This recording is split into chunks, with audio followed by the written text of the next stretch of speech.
BJP ಅನ್ನೋದೊಂದು ಬಂದ್ರೆ ಸನಾತನಿ ಉಳ್ಕೊಳತ್ತೆ. ಈಗ್ಲೇ ನೋಡ್ತಿದೀವಲ್ಲ ಬ್ರೋ ಇವ್ರ ಆಟಗಳು. ಇವಾಗ್ಲೇ ಪಾಕಿಸ್ತಾನಿ ಜಿಂದಾಬಾದ್ ಅಂತಾರೆ. ನಾವು ಗೌಡ್ರಲ್ಲ, so any time BJP JDS.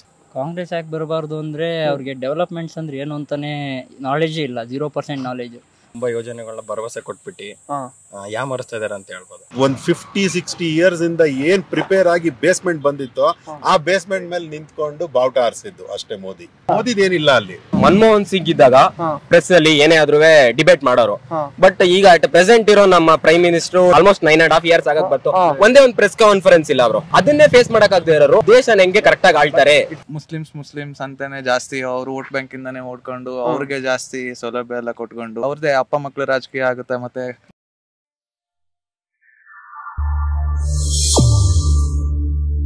ಎಲ್ರಿಗೂ ನಮಸ್ಕಾರ, ನಾನು ವಿನಯ್ ಕುಮಾರ್. ಇವತ್ತು ನಾನು ನಮ್ಮ ಮಹಾಜನತೆ ಹತ್ರ ಹೋಗಿ 2024 ಲೋಕಸಭಾ ಚುನಾವಣೆಯಲ್ಲಿ ಯಾವ ಒಂದು ಪಕ್ಷ ಗೆಲ್ಲುತ್ತೆ, ಯಾವ್ದಕ್ಕೆ ಗೆಲ್ಬೇಕು, ಯಾವ್ದಕ್ಕೆ ನೀವು ಸಪೋರ್ಟ್ ಮಾಡ್ತೀರಾ ಅನ್ನೋ ಒಂದು ಪ್ರಶ್ನೆನ ಕೇಳ್ತೀನಿ.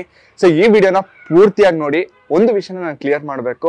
ಹೌದು, ನನಗೆ ಎರಡೂ ಪಕ್ಷದವರು ಪರ್ಸ್ನಲ್ ಆಗಿ ಕಾಂಟ್ಯಾಕ್ಟ್ ಮಾಡಿ ನಮ್ಮ ಪಕ್ಷದ ಪರವಾಗಿ ವಿಡಿಯೋ ಮಾಡ್ಕೊಡಿ ಅಂತ ಕೇಳಿದ್ರು. ಬಟ್ ಆ ಥರ ಮಾಡೋದ್ರಿಂದ ನನಗೆ ನಾನೇ ಮೋಸ ಮಾಡ್ಕೊತೀನಿ ಅಂತ ಹೇಳಿ, ಇಲ್ಲ ನಾನು ಆ ಥರ ಮಾಡೋಕ್ಕಾಗಲ್ಲ ಅಂತ ಹೇಳಿ ಈ ವಿಡಿಯೋನ ಆದಷ್ಟು ಲಾ ಸ್ಟೂಡೆಂಟ್ಸು, ಇಂಜಿನಿಯರಿಂಗ್ ಸ್ಟೂಡೆಂಟ್ಸ್ ಅವ್ರಿಗನ್ನೇ ಅಪ್ರೋಚ್ ಮಾಡಿ ಅವರ ಅಭಿಪ್ರಾಯ ಏನಕ್ಕೋಸ್ಕರ ಒಂದು ಪಾರ್ಟಿಗೆ ಕಾಂಗ್ರೆಸ್ ಅಥವಾ ಬಿಜೆಪಿಗೆ ಸಪೋರ್ಟ್ ಮಾಡ್ತಾರೆ ಅಂತ ಕೇಳಬೇಕು ಅಂತ ಹೇಳಿ ಈ ವಿಡಿಯೋನ ಮಾಡ್ತಾ ಇದ್ದೀನಿ. ವಿಡಿಯೋನ ಪೂರ್ತಿಯಾಗಿ ನೋಡಿ, ಹಾಗೆ ನಿಮ್ಮ ಅನಿಸಿಕೆಗಳನ್ನ ಕಮೆಂಟ್ ಮೂಲಕ ಕಮೆಂಟ್ ಮಾಡಿ ತಿಳಿಸಿ. ಇವಾಗ ವಿಡಿಯೋನ ಶುರು ಮಾಡೋಣ. ನಿಮ್ಮ ಹೆಸರು? ಕೃತಿಕ್ ಅಂತ. ಕೃತಿಕ್. ರೋಹನ್. ಪ್ರಭು. ಏನ್ ಮಾಡ್ಕೊಂಡಿರೋದು? ನಾವು ಈಗ BCom LLB ಓದ್ತಿದ್ವಿ, 3rd year KLE law college. ಎಲ್ಲ LLB. Engineering LLB student. So ಇವತ್ತು ನೀವು ಕರೆಕ್ಟ್ ಆಗಿ ನಂಗೆ ಸಿಕ್ಕಿದ್ದೀರಾ. ನನ್ನ ಕಾಂಟೆಂಟ್ ಕೂಡ ಇದ್ರ ಮೇಲೆ ಬೇಸ್ ಆಗಿದೆ. ಸೊ ನಾನು ಒಂದಿಷ್ಟು ಪ್ರಶ್ನೆಗಳನ್ನ ಕೇಳ್ತೀನಿ, ಹಾನೆಸ್ಟ್ ಆಗಿ ಉತ್ತರ ಕೊಡಬೇಕು. ಸೊ 2024 ಲೋಕಸಭಾ ಚುನಾವಣೆ ಬರ್ತಾ ಇದೆ. ನಿಮ್ಮ ಪ್ರಕಾರ ಯಾವ ಒಂದು ಪಾರ್ಟಿ ಅಧಿಕಾರಕ್ಕೆ ಬರ್ಬೇಕು, ಯಾಕೆ ಬರ್ಬೇಕು? ಈ ಸಲ ಬಿಜೆಪಿ ಬರಬಾರ್ದು. ಎಲ್ಲರಿಗೂ ಚಾನ್ಸ್ ಸಿಗ್ಬೇಕು. ಲಾಸ್ಟ್ ಬಿಜೆಪಿ ರೂಲ್ ಮಾಡಿದೆ ಅಂದ್ಮೇಲೆ ಈ ಸಲ ಕಾಂಗ್ರೆಸ್ಗೆ ಕೊಟ್ಟು ನೋಡೋಣ ಅಂತ. ಸೊ 60 years ನಾವು ಕಾಂಗ್ರೆಸ್ಗೆ ಕೊಟ್ಟಿದ್ವಿ. ಈಗ ನೋಡಿದ್ರೆ ಅಷ್ಟು ಡೆವಲಪ್ ಆಗಿಲ್ಲ ಅನ್ಕೊಂಡಿದ್ದಷ್ಟು. ಸೊ ಈ ಸಲ ನೋಡೋಣ ಕಾಂಗ್ರೆಸ್ ಏನಾದ್ರು ಡೆವಲಪ್ ಮಾಡತ್ತ ಅಂತ. ನಿಮ್ ಪ್ರಕಾರ? ಬ್ರೋ ಕಾಂಗ್ರೆಸ್ ಬರ್ಬೇಕು ಬ್ರೋ. ಕಾಂಗ್ರೆಸ್ ಬರ್ಬೇಕು. ರೀಸನ್ ಏನಪ್ಪಾ ಅಂದ್ರೆ ಆಲ್ಮೋಸ್ಟ್ ಆಲ್ ಬಿಜೆಪಿ ಬಂದ್ಮೇಲೆ ಪ್ರೈವೇಟೈಸೇಷನ್ ಜಾಸ್ತಿ ಆಗ್ತಿದೆ. ಹಂಗಾಗಿ ಕಾಂಗ್ರೆಸ್ ಬರ್ಬೇಕು. ಚೇಂಜ್ ಬೇಕು ನಮ್ಗೀಗ. ನಿಮ್ಗೆ ಚೇಂಜ್ ಬೇಕು. ಯಾಕಂದ್ರೆ ಜನ ಚೇಂಜ್ ಕೇಳ್ತಾ ಇದಾರಲ್ಲ. ನಮ್ ಪ್ರಕಾರ ಬಿಜೆಪಿನೇ ಅಧಿಕಾರಕ್ಕೆ ಬರ್ಬೇಕು. ಯಾಕೆಂದ್ರೆ ಬಿಜೆಪಿ ಬಂದ್ರೆ ಮೋದಿ PM ಆಗ್ತಾರೆ. ಆಬ್ವಿಯಸ್ಲಿ ಬಿಜೆಪಿ ಬರ್ಬೇಕು. ಯಾಕೆ ಅಂದ್ರೆ 10 years ಇಂದ ಒಳ್ಳೆ ವರ್ಕ್ ಮಾಡಿದ್ದಾರೆ. ಬಿಜೆಪಿ ಅವ್ರು ಬಂದ್ರೆ ಸ್ವಲ್ಪ ದೇಶ ಉದ್ಧಾರ ಆದ್ರೂ ಆಗುತ್ತೆ. ದೇಶ ಉದ್ಧಾರ ಆಗುತ್ತೆ, ಅದಕ್ಕೋಸ್ಕರ ಬಿಜೆಪಿ ಉದ್ಧಾರ ಆಗೈತೆ, ಉದ್ಧಾರ ಆಗಿದೆ. ಇನ್ನು ಮುಂದೆ ಮಾಡ್ತಾರೆ, ಉದ್ಧಾರ ಮಾಡ್ತಾರೆ. ಮಾಡ್ಬೇಕು. ಇರೋದ್ರಲ್ಲಿ ಒಂದ್ ಸ್ವಲ್ಪ ಬಿಜೆಪಿನೇ ಬೆಟ್ರು. BJP better. ಯಾಕಂದ್ರೆ ಒಂಚೂರು ಒಳ್ಳೆ ಕೆಲಸನಾರು ಮಾಡಿವ್ರೆ. ಕಾಂಗ್ರೆಸ್ ಅಷ್ಟೊಂದೇನು ಮಾಡಿಲ್ಲ. ಏನಕ್ಕೋಸ್ಕರ ಕಾಂಗ್ರೆಸ್ ಬರಬಾರ್ದು? ಕಾಂಗ್ರೆಸ್ ಯಾಕೆ ಬರಬಾರ್ದು ಅಂದ್ರೆ ಅವ್ರಿಗೆ ಡೆವಲಪ್ಮೆಂಟ್ಸ್ ಅಂದ್ರೆ ಏನು ಅಂತಾನೆ ನಾಲೆಜೇ ಇಲ್ಲ, 0% ನಾಲೆಜ್. ಅವ್ರಿಗೆ ಜಸ್ಟ್ ಅಧಿಕಾರಕ್ಕೆ ಬರಬೇಕು ಅಂದ್ರೆ ಅಕ್ಕಪಕ್ಕದ ಮನೆದಾರು ಕಿತ್ತು ಕೊಟ್ಟು ಅಧಿಕಾರಕ್ಕೆ ಬರೋ ಅಂತ ಮೈಂಡ್ ಸೆಟ್ ಇದೆ ಅವ್ರ ಮನಸ್ಥಿತಿ. ಯಾರು ಮಾಡಕ್ ಸಾಧ್ಯ ಆಗಲ್ಲ ಅಂತವ್ರನ್ನ ಇಟ್ಕೊಂಡು ನಾವು ಡೆವಲಪ್ಮೆಂಟ್ ಅನ್ನೋದು ಎಲ್ಲಿ ಕಾಣ್ತಿದೀವಿ? ಕಾಣಕ್ ಚಾನ್ಸೇ ಇಲ್ಲ. ಯಾಕೆಂದ್ರೆ ಇವಾಗ ರಾಜ್ಯ ಸರ್ಕಾರಕ್ಕೆ ಅವರು ಎಲೆಕ್ಷನ್ ಇವಾಗ ಬಂದು ಗೆದ್ರು, ಇಲ್ಲಿ CM ಸ್ವಾಮಿಯರ್ ಆದ್ರು, ಅವ್ರು ಏನು ದಬಾಕಕ್ ಆಗ್ತಿಲ್ಲ. ಫ್ರೀ ಕೊಟ್ಟು ಆರಾಮಾಗಿ ಅಡ್ಡಾಡ್ಕೊಂಡವ್ರೆ ದೊಡ್ಡ ಕಾರ್ಗಳಿಗೆ. ಇವರು ಬಸ್ಸಾಗ ಫ್ರೀಯಾಗಿ ಅಡ್ಡಾಡ್ಲಿ ಅಂತ ಬಿಟ್ಟು ಗಂಡೊಂದು ಹೆಂಡತಿ ಕಿತ್ಕೊಡೋದ್ಕಿಂತ ಡೆವಲಪ್ಮೆಂಟ್ಸ್ ಮಾಡಕ್ಕೆ ಇಬ್ಬರ ಹತ್ರನೂ ದುಡ್ಡಿಸ್ಕೊಂಡು ದೇಶ ಡೆವಲಪ್ ಮಾಡ್ಲಿ. ನಾವು ದುಡ್ಕೊಂಡು ತಿಂತೀವಿ. ಕಾಂಗ್ರೆಸ್ ಬಂದ್ರೆ ಏನಾಗುತ್ತೆ ಅಂತ ನಿಮ್ಮ ಅನಿಸಿಕೆ? ಕಾಂಗ್ರೆಸ್ ಬರೀ ಅವ್ರಿಗೇನು ಬೆನಿಫಿಟ್ಸ್ ಬೇಕು, ಅವರು ದುಡ್ಡು ಮಾಡ್ಕೊಂಡು ಈಗ DK ಶಿವಕುಮಾರ ನೋಡಿದೀರಾ ಎಷ್ಟು ಅವ್ರದ್ದು ಕೇಸಸ್ ಎಲ್ಲ ಆಯ್ತು. ಆದ್ರಿಂದ ಬಿಜೆಪಿ ಒಂದ್ ಒಳ್ಳೆ ವರ್ಕ್ ಕೊಟ್ಟಿದೆ. ಆದ್ರಿಂದ ಬಿಜೆಪಿ ರೂಲಿಂಗ್ ಬಂದ್ರೆ ಇನ್ನು ನಮ್ಮ ನೇಷನ್ ಒಳ್ಳೆ ರೆಪ್ರೆಸೆಂಟೇಟಿವ್ ಹೋಗುತ್ತೆ. ಕಾಂಗ್ರೆಸ್ ಮೆಜಾರಿಟಿ ಆಗ್ಲಿ ಮೈನಾರಿಟಿ ಅವ್ರನ್ನ ಜಾಸ್ತಿ ಅಪ್ಲಿಫ್ಟ್ ಮಾಡಕ್ ನೋಡ್ತಾರೆ. ಅಂದ್ರೆ ಫುಲ್ ಅವ್ರಿಗೆ ಒತ್ತು ಕೊಟ್ಟು ಬೇರೆಯವ್ರನ್ನ ಯಾರನ್ನೂ ನೋಡ್ಲಾರ್ದಂಗೆ ಹಂಗ್ ಮಾಡ್ತಾರೆ. ಮುಸ್ಲಿಮ್ಸ್ ಅಂತಾನೆ ಜಾಸ್ತಿ ಅವ್ರು ವೋಟ್ ಬ್ಯಾಂಕ್ ಇಂದಾನೆ ಓಡ್ಕೊಂಡು ಅವ್ರಿಗೆ ಜಾಸ್ತಿ ಸೌಲಭ್ಯ ಎಲ್ಲ ಕೊಟ್ಕೊಂಡು ಹಂಗೆ ಮಾಡ್ತಾರೆ. ಹಂಗೆ ಈಗ ಕಾಂಗ್ರೆಸ್ ಬಂದ್ರೆ ಮತ್ತೆ ಅವ್ರದೇ ಅಪ್ಪ ಮಕ್ಳು ರಾಜಕೀಯ ಆಗುತ್ತೆ. ಮತ್ತೆ ಒಂದೇ ಕುಟುಂಬದಲ್ಲಿ ಎಲ್ಲ ಬರೀ ಫುಲ್ ದೇಶನ ಆಳೋದು. It's not right. Note this point your honour. ನೀವು ಉದ್ಧಾರ ಆಗಿದೆ, ಉದ್ಧಾರ ಆಗ್ಬೇಕು ಅಂತೆಲ್ಲ ಹೇಳಿದ್ರಿ. ಸೊ ನಿಮ್ಮ ಪ್ರಕಾರ ಏನ್ ಉದ್ಧಾರನ ನೀವ್ ನೋಡಿದೀರಾ? ಬ್ಲಾಕ್ ಮನಿ ಎಲ್ಲ ಇದ್ ಮಾಡಿದ್ದು ಫ್ಲಾಪ್ ಬ್ರೋ. ಅದು ಬ್ಲಾಕ್ ಮನಿ ಅಂದ್ರೆ ಡಿಮಾನಿಟೈಸೇಷನ್ ಮಾಡಿದ್ರು, ಬಟ್ ಬ್ಲಾಕ್ ಮನಿ ಬಂದಿಲ್ಲ ಯಾವ್ದು. ಸ್ಟೂಡೆಂಟ್ಸ್ ಹೆಲ್ಪ್ ಆಗೈತೆ. ಏನು ಅದೇ ಏನಾಗಿದೆ? ಸ್ಕಾಲರ್ಶಿಪ್ಸ್ ಬರ್ತೈತೆ, ಮತ್ತೆ ಎಕ್ಸ್ಟ್ರಾ ಏನೇನೋ ಸ್ಟೂಡೆಂಟ್ಸ್ ಹೆಲ್ಪ್ ಆಗೈತೆ, ಪ್ಲಸ್ ಲೇಬರ್ಸ್ ಹೆಲ್ಪ್ ಆಗೈತೆ. ಏನ್ ಹೆಲ್ಪ್ ಆಗಿ? ಅದೇ ಬ್ರೋ ಏನ್ ಹೆಲ್ಪ್ ಆಗಿ? ಏನು ಲೇಬರ್ ಕಾರ್ಡ್ ಅಂತ ಬಿಟ್ರು, ಏನೋ ಆಮೇಲೆ ಇನ್ನೇನೇನೋ ಬಿಟ್ರು. ಅಯ್ಯೋ ಅದೇ ಏನೇನೋ ಬಿಟ್ರು ಅಂದ್ರು ಅಂತ ಅಂತೀರಾ, ಬಟ್ ಏನು ಅಂತ ಗೊತ್ತಾ? ಇಂಡಿಯಾಗೆ ಲೋನ್ ಇತ್ತು, ಎಷ್ಟು ಲೋನ್ ಇತ್ತು, ಈಗ ಕ್ಲಿಯರ್ ಆಗ್ತೈತಾ? ಲೋನ್ ಇವಾಗ್ಲೂ ಇದೆ, ಕ್ಲಿಯರ್ ಆಗ್ತೈತಾ? ಆಗಿದೆ, ಅರ್ಧ ಆಗಿದೆ. ಎಷ್ಟು ಅಂತ, ಎಷ್ಟು ಕೋಟಿ ಆಗಿದೆ, ಎಷ್ಟು ಕೋಟಿ ಇದೆ ಅಂತ ಗೊತ್ತಿಲ್ಲ. ಆಗಿದೆ ಏನಿಲ್ಲ.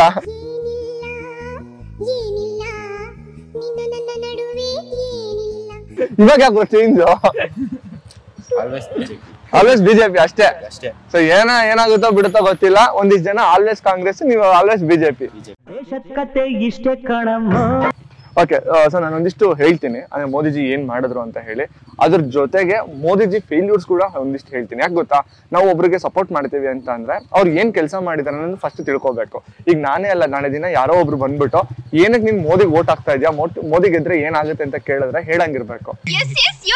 ಸೋಷಿಯಲ್ ಮೀಡಿಯಾ ಯೂಸ್ ಮಾಡ್ತಾ ಇರ್ತೀರಾ, ಒಂದಿಷ್ಟು ಟ್ವೀಟ್ಸ್ ಗಳನ್ನ ನೋಡ್ತೀವಿ, ಮೋದಿ ಜೈ ಮೋದಿ ಜೈ ಮೋದಿ ಜೈ, ಮೋದಿ ಅಯೋಧ್ಯೆ ಕಟ್ಸಿದ್ರು, ಮೋದಿ ಅದು ಮಾಡಿದ್ರು, ಇದು ಮಾಡಿ ನಮ್ಮ ತಲೆನಲ್ಲಿ ಕುತ್ಕೊಳುತ್ತೆ ಜನರಲ್ ಆಗಿ. ಅದೇ ಇನ್ನು ಸ್ವಲ್ಪ ಜನ ಇರ್ತಾರೆ, ಮೋದಿನ ಹೇಟ್ ಮಾಡೋರು ಇರ್ತಾರೆ. ಮೋದಿ ಸರಿ ಇಲ್ಲ, ಮದುವೆ ಆಗಿಲ್ಲ ಅಂತ ಹೇಳ್ತಾರೆ, ಬ್ರಹ್ಮಚಾರಿ ಅಂತಾರೆ, ಬಟ್ ಮದುವೆ ಆಗಿದ್ದಾರೆ ಅಂತ ಬಿಟ್ಟು ಒಂದಿಷ್ಟು ಬರ್ತಾ ಇರುತ್ತೆ. ಎಲ್ಲಿ ಪಾಸಿಟಿವ್ ಇರುತ್ತೆ, ನೆಗೆಟಿವ್ ಕೂಡ ಇರುತ್ತೆ. ಬಟ್ ನಾನು ಒಂದಿಷ್ಟುಗಳನ್ನ ನಿಮ್ಗಳಿಗೆ ತಿಳಿಸ್ಕೊಡ್ತೇನೆ, ಓಕೆನಾ? ಸೊ ಮೊದಲಿಗೆ ನೀವು ಹೇಳ್ದಂಗೆ ಡಿಮಾನಿಟೈಸೇಷನ್ ಮಾಡಿದ್ರು. ಸೊ ತುಂಬಾ ಜನ ಏನ್ ಅನ್ಕೊಂಡ್ರು ಅಂದ್ರೆ ಸಕ್ಸಸ್ ಇದು, ಸೊ ಬ್ಲಾಕ್ ಮನಿ ಇಂಡಿಯಾಗೆ ಬರುತ್ತೆ, so India complete development use ಆಗುತ್ತೆ ಅಂತ ಹೇಳಿದ್ರು. ಬಟ್ ಅದು ಫ್ಲಾಪ್ ಆಯ್ತು. ನೆಕ್ಸ್ಟ್ ಸ್ವಚ್ಛ ಭಾರತ್ನ ತಗೊಂಡ್ಬಂದು, it was an 100% successful mission. Almost 1 ಕೋಟಿ ಮನೆಗಳಿಗೆ ಟಾಯ್ಲೆಟ್ಗಳನ್ನ ಕಟ್ಸ್ಕೊಟ್ರು, ಅದು ಮೋದಿ ಇದರಲ್ಲಿ. ಒಂದೇ ಒಬ್ಬ ಪ್ರಧಾನ ಮಂತ್ರಿ ಇಡೀ ಪ್ರಪಂಚದಲ್ಲಿ 100 ಕೋಟಿ ಜನಕ್ಕೆ ಫ್ರೀ ಆಗಿ ವ್ಯಾಕ್ಸಿನ್ ಹಾಕ್ಸಿದ್ದಾರೆ ಅಂತಾನೆ ಅದು Modiji. At the same time GST ನ ಇಂಪ್ಲಿಮೆಂಟ್ ಮಾಡಿದ್ರು. ತುಂಬಾ ಜನಕ್ಕೆ ಒಂದು ಥಾಟ್ ಇತ್ತು, GST ಸಿಕ್ಕಾಪಟ್ಟೆ ಹೈಲೈಟ್ ಆಗುತ್ತೆ ಅಂತ ಹೇಳ್ಬಿಟ್ಟು, ಬಟ್ GST ಫ್ಲಾಪ್ ಆಯ್ತು.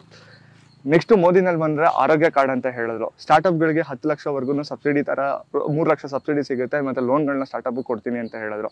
ಅದ್ರ ಜೊತೆಗೇನೆ ಮೋದಿ ಇನ್ನೊಂದು ಏನೋ ಡಿಸ್ಅಡ್ವಾಂಟೇಜ್ ಆಯ್ತು ಅಂತ ಅಂದ್ರೆ, ಅನ್ಎಂಪ್ಲಾಯ್ಮೆಂಟ್ ರೇಟು ಇಂಡಿಯಾದಲ್ಲಿ ಕಾಂಗ್ರೆಸ್ ಸರ್ಕಾರ ಇರಬೇಕಾದ್ರೆ 2012 or 13 ವರ್ಗು ಇರಬೇಕಾದ್ರೆ ಎಷ್ಟಿತ್ತು ಅದಕ್ಕಿಂತ ಜಾಸ್ತಿ ಆಗಿದೆ. ಪಾಪ್ಯುಲೇಷನ್ ರೇಟ್ ಜಾಸ್ತಿ ಆದ್ರೆ ಎಂಪ್ಲಾಯ್ಮೆಂಟ್ ರೇಟ್ ಕೂಡ ಜಾಸ್ತಿ ಆಗುತ್ತೆ. ಫಾರ್ ಎಕ್ಸಾಂಪಲ್, ಹೋಟೆಲ್ ಇಂಡಸ್ಟ್ರಿಗಳು ಜಾಸ್ತಿ ಆಗಬೇಕು, ಸ್ಟಾರ್ಟ್ಅಪ್ಗಳು ಜಾಸ್ತಿ ಆಗಬೇಕು, ಹೊಸ ಕಂಪ್ನಿಗಳು ಬರಬೇಕು. ಪಾಪ್ಯುಲೇಷನ್ ಜಾಸ್ತಿ ಇದೆ ಅಂತಂದ್ರೆ ಬಿಸ್ನೆಸ್ ನಮ್ಮ ಇಂಡಿಯಾಗೆ ಬರೋದು. ಸೊ ಇದನ್ನ ನಾನು ಏನಕ್ಕೆ ಇದನ್ನೆಲ್ಲ ಹೇಳ್ತಾ ಇದ್ದೀನಿ ಅಂದ್ರೆ, ಇಟ್ಸ್ ನಾಟ್ ಅಟ್ ಓಕೆ ನಾನು ಮೋದಿ ವಿರುದ್ಧ ಏನೋ ಮಾತಾಡ್ತಾ ಇದ್ದೀನಿ ಅಂತಲ್ಲ. Modi is A great leader, ಅದನ್ನ ಇಡೀ ಪ್ರಪಂಚ ಒಪ್ಕೊಂಡಿದ್ಮೇಲೆ ನಾನು ಯಾಕೆ ಒಪ್ಕೊಂಡೇ ಇರ್ತೀನಿ. ಬಟ್ ಫ್ಯಾಕ್ಟ್ಸ್ಗಳನ್ನ ಅರ್ಥ ಮಾಡ್ಕೊಬೇಕು. ಸೊ ಮೋದಿ ಹೆಸರು ಇಟ್ಕೊಂಡು ನಮ್ಮ ಕರ್ನಾಟಕದಲ್ಲಿ ಆಗಿರ್ಬೋದು, ಇಲ್ಲ ಬೇರೆ ಸ್ಟೇಟಲ್ಲಿ ಆಗಿರ್ಬೋದು, ಎಷ್ಟೊಂದು ಜನ ವೋಟ್ ಬ್ಯಾಂಕ್ ಮಾಡ್ಕೊಂಡಿದ್ದಾರೆ. ನಾನು ಸಿಂಪಲ್ ಕ್ವಶನ್ ಕೇಳ್ತೀನಿ, ಮೋದಿ ಇಷ್ಟೆಲ್ಲ ಕೆಲಸ ಮಾಡಿದ್ದಾರೆ, ಒಳ್ಳೇದು ಮಾಡಿದ್ದಾರೆ. ಸೊ ತುಂಬಾ ಜನ ಹೇಳ್ತಾರೆ 60 ವರ್ಷ ಅಧಿಕಾರದಲ್ಲಿ ಇದ್ದಂತ ಕಾಂಗ್ರೆಸ್ಗಳು ಮಾಡದೇ ಇರುವಂತ ಕೆಲಸಗಳು ಎಷ್ಟೊಂದು ಮಾಡಿದ್ದಾರೆ. ಫಾರ್ ಎಕ್ಸಾಂಪಲ್, ಆರ್ಟಿಕಲ್ 370 ರಿಮೂವ್ ಮಾಡಕ್ಕೆ ಯಾರ ಕೈಲೂ ಆಗಿಲ್ಲ, ಅದು ಮೋದಿಜಿ ಮಾಡಿದ್ರು. It is one of the great thing. ನಾನು ಕಾಂಗ್ರೆಸ್ ಅನ್ಕೊಳ್ಳಿ, ನಾನು ಬಂದು ಕೇಳಿದೆ ಮೋದಿ ಅಂತಲ್ಲ ಏನ್ ಮಾಡಿ ಮೋದಿ, ಅವಾಗ ನೀವು ಹೇಳಂಗಿರ್ಬೇಕು. ಅದಕ್ಕೋಸ್ಕರ ನಾನು ಇಷ್ಟೆಲ್ಲ ನಿಮ್ಗೆ ಹೇಳ್ದೆ.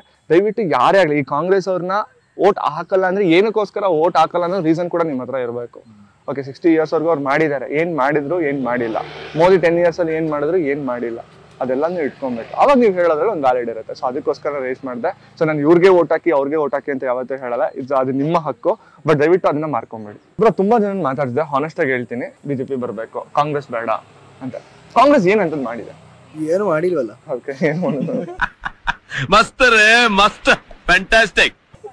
ಓಕೆ, ಕ್ವಶನ್ ಓಕೆ ಈ ತರ ಫ್ರೇಮ್ ಮಾಡ್ತೇನೆ. ಹಂಗಿದ್ರೆ ಒಂದಿಷ್ಟು ಭಾಗ್ಯಗಳನ್ನ ಕೊಟ್ರು. ಭಾಗ್ಯ ಕೊಟ್ರು ಹೆಣ್ಮಕ್ಳು ಟ್ರಿಪ್ ಹೊರದಾಗಿಂದ ಡೈವರ್ಸ್ ಜಾಸ್ತಿ ಆಗ್ಬಿಟ್ಟವೆ. ಮೇನ್ ಇಂಟೆನ್ಷನ್ ಡೈವರ್ಸ್ ಜಾಸ್ತಿ. ಇನ್ನೊಂದೇನು ಅಂದ್ರೆ ಪಾವರ್ಟಿ ಅಂತಾರೆ ಗೊತ್ತಾ, ಗಂಡ್ ಮಕ್ಳ ಮೇಲೆ ಪಾವರ್ಟಿ ಸ್ಟಾರ್ಟ್ ಆಗ್ಬಿಟ್ಟಿದೆ, ಹೆಣ್ಮಕ್ಳು ದುಡ್ಡು ಬರೋದ್ರಿಂದ. ಇದಕ್ಕೆಲ್ಲ ಕೇರ್ ಮಾಡಲ್ಲ. ಡೋಂಟ್ ಕೇರ್ ದೆನ್ ವೈ ಕಣ್ಣೀರ್. ಒಂದಿಷ್ಟು ಗ್ಯಾರಂಟಿ ಯೋಜನೆಗಳು ಕೊಡ್ತಾ ಇದಾರೆ. ನಿಜವಾಗ್ಲೂ ನಿಮ್ಗೆ ಉಪಯೋಗ ಆಗ್ತಿದೆ? ನಮಗೆ ಅದರಿಂದ ಯಾವುದೇ ರೀತಿ ಉಪಯೋಗ ಆಗಿಲ್ಲ. ಒಂದೇ ಆಗಿರೋದಂದ್ರೆ ಕರೆಂಟ್. ಓಕೆ, ಕರೆಂಟ್ ನಾವು 1000 ರೂಪಾಯಿ ಕಟ್ತಿರ್ಲಿಲ್ಲ, ಹಳ್ಳಿಲಿರೋದ್ರಿಂದ ನಾವು ಕಟ್ತಿದ್ದೆ 200 ರೂಪಾಯಿ ಹೆಚ್ಚು. ಓಕೆನಾ, ಆ 200 ರೂಪಾಯಿ ಇವ್ರು ಮನ್ನಾ ಮಾಡೋದ್ರಿಂದ ನಮಗೆ ಏನು ಬರಲ್ಲ. ಯಾಕಂದ್ರೆ ನಮಗೆ ಬರ್ತಿದ್ದು 10,000 ಸ್ಕಾಲರ್ಶಿಪ್ ತೆಗ್ದಿದ್ದಾರೆ, 50,000 ಲೇಬರ್ ಕಾರ್ಡಿನ ಸ್ಕಾಲರ್ಶಿಪ್ ತೆಗ್ದಿದ್ದಾರೆ.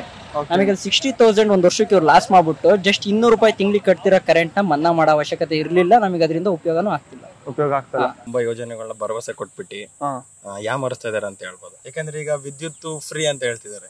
ಏನ್ ಫ್ರೀ? ಅದು ಕಮರ್ಷಿಯಲ್ ಇಲ್ಲ, ಓನ್ಲಿ ರೆಸಿಡೆನ್ಶಿಯಲ್ ಮಾತ್ರ. ಈಗ ಡಿಪ್ಲೊಮಾ ವಿದ್ಯಾರ್ಥಿಗಳಿಗೆ ಕೆಲಸ ಇಲ್ದಲೇ ಇರೋರಿಗೆ 1,500 ಏನೋ ಮಾಡಿದ್ದಾರೆ. ಸೊ ಹಂಗಂತ ಈಗ ನಾವು ಕೆಲಸ ಬಿಟ್ಟು ಮನೇಲಿ ಕುತ್ಕೊಬೇಕು ಅವ್ರು 1,500 ಕೊಡೋದಕ್ಕೆ.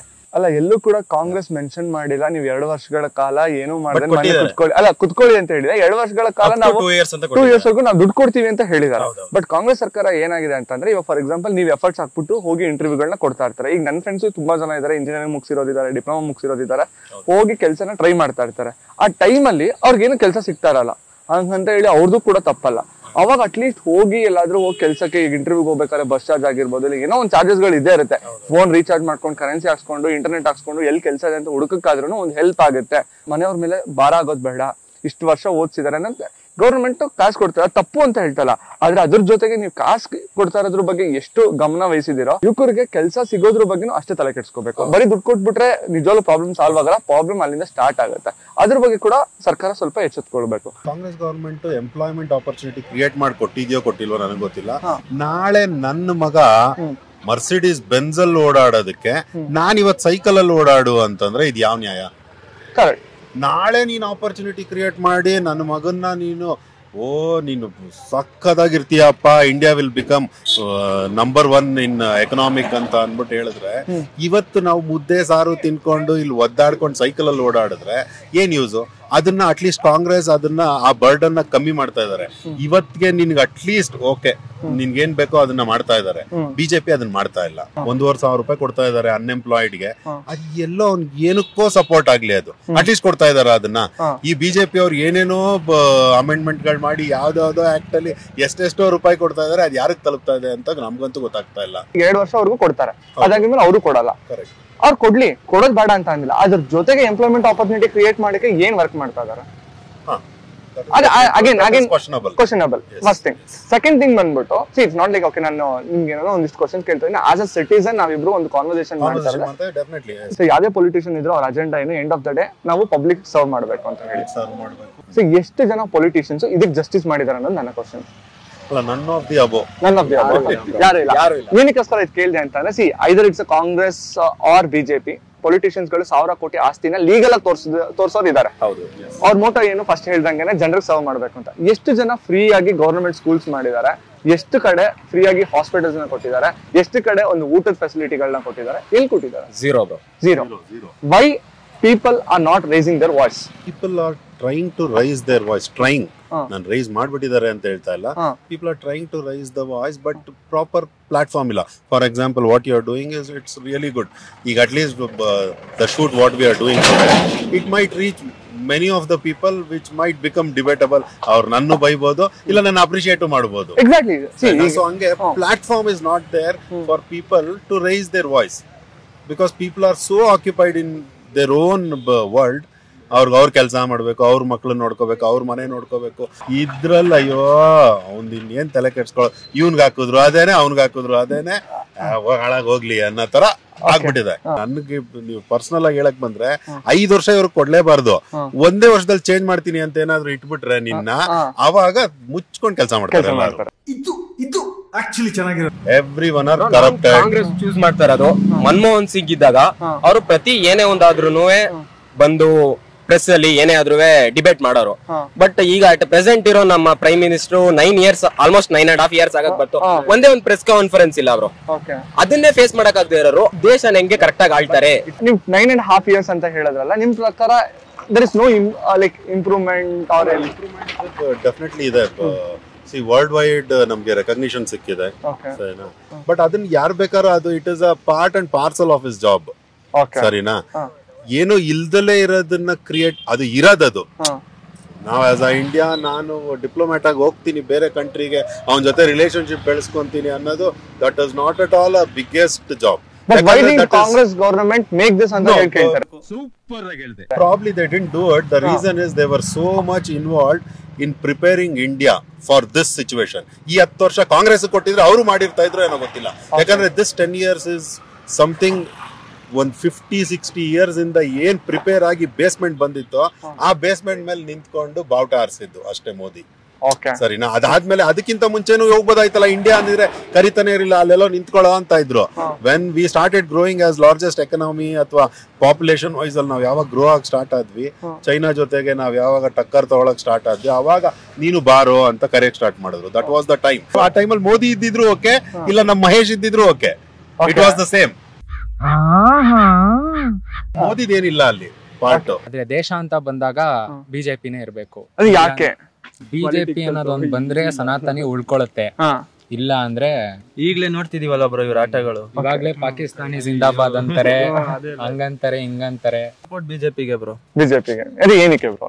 ಈಗ ನಾವು ಗೌಡ್ರಲ್ಲ, ಈಗ ಬೇರೆ ಕುಮಾರಣ್ಣ ಜೆಡಿಎಸ್ ಇದು ಮೈತ್ರಿ ಆಗುತ್ತೆ. So any time BJP JDS. Okay bro, ನಾನೊಂದು ಕ್ವಶನ್ ಇದೆ ನನ್ನ ಕಡೆಯಿಂದ. ಕ್ವಶನ್ ಏನಂತಂದ್ರೆ ಸಿಂಪಲ್. ಒಂದು ಕ್ಷೇತ್ರದಲ್ಲಿ ಕುಮಾರಣ್ಣ ನಿಂತಿದ್ದಾರೆ, ಸೊ ಗೌಡ ಪರವಾಗಿ. ಇನ್ನೊಂದ್ ಕಡೆ ಬೇರೆ ಜಾತಿಯವ್ರು ನಿಂತಿದ್ದಾರೆ, ಬಟ್ ಅದ್ಭುತವಾಗಿ ಕುಮಾರಣ್ಣಕ್ಕಿಂತ ಚೆನ್ನಾಗಿ ಕೆಲಸ ಮಾಡ್ತಾರೆ ಅಂತ ಅನ್ಕೋಣ. ಅವಾಗ ಯಾರು ಓಟ್ ಹಾಕ್ತಾರೆ? ಆದ್ರೂ ಕುಮಾರಣ್ಣಂಗೆ ಬ್ರೋ. ಏನಕ್ಕೆ? ಅದೇನೋ ಬ್ರೋ, ಅವ್ರು ಅಂದ್ರೆ ಗೌಡ್ರು ಅಂತಾನೆ ಒಂದು ಇದು. ಈಗ ಮೋದಿ ಅವ್ರ ಹೆಂಗೆ ಹಿಂದುತ್ವನ ಬೆಳೆಸ್ತಾರೋ, ಸೊ ಇವ್ರು ಗೌಡ್ರು ಅಂದ್ರೆ ಹೆಸರು ಬರೋದೇ ಕುಮಾರಣ್ಣ, ಬಿಟ್ರೆ ದೇವೇಗೌಡ್ರು.